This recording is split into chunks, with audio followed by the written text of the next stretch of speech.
The Crocus City Hall terror attack in Moscow was an obvious Russian false flag attack meant to unite the Russian people behind Putin in his genocidal campaign against Ukraine and the West.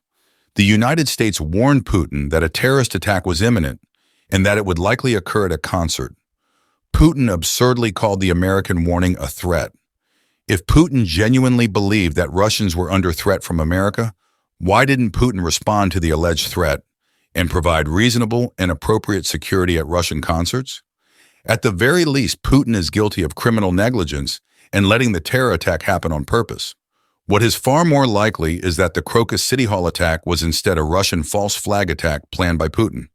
Putin has been committing and plotting false flag terrorist attacks his entire career as dictatorial leader of Russia, including the Moscow apartment bombings in 1999, Moscow theater hostage crisis in 2002, the Beslan school siege in 2004, Ukraine in 2022, and now at the Crocus City Hall attack.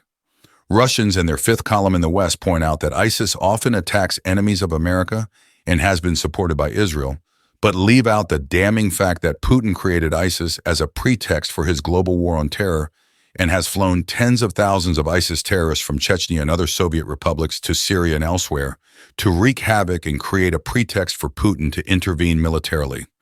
ISIS attacks Russia and its allies to provide Russia and its allies with a pretext to conduct military operations they could not otherwise justify and to solidify the nation behind Putin and his allied leaders.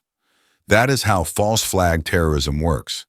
If ISIS did not attack Russia, then Russia would lack the pretext it desires for its military aggression.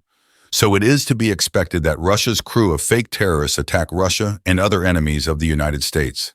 That is their role. Israel supports ISIS because Israel is an ally of Russia against the United States and wants to draw America into self-consuming, endless conflicts, as well as to sponsor Russia's and its own role in destroying Syria, Turkey, Iraq, Iran, Lebanon, and several other nations. They are also scripting the prophesied war of Gog and Magog. The primary target is America, and the Israeli-Russian axis utilizes its fifth column of American traitors in media and politics to serve as a megaphone amplifying Putin's propaganda, which scapegoats America and the CIA for all the crimes of the Russians.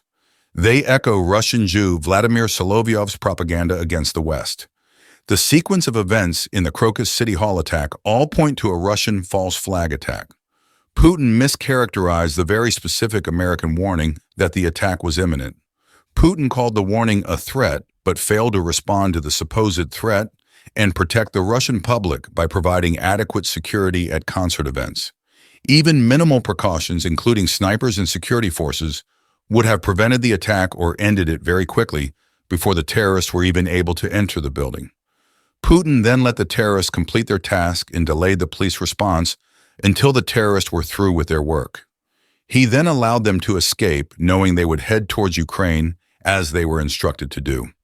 This provided Putin with a bogus excuse to absurdly scapegoat Ukraine for his false flag operation. Numerous other Russian security and response failures all point to the fact that this was a Russian false flag operation. In addition, the scripted response from Putin's fifth column of propagandists in the West, all speaking in chorus to scapegoat America and the CIA for Putin's crimes against the Russian people, is further proof that this was a Russian false flag attack.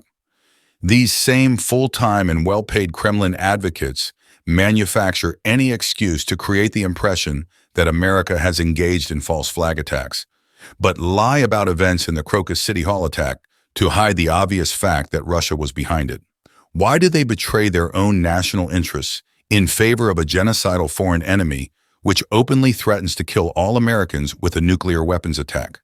Why do they claim everything as a false flag attack, but never ever point the finger at Putin and Russia, despite the overwhelming factual evidence proving they are responsible?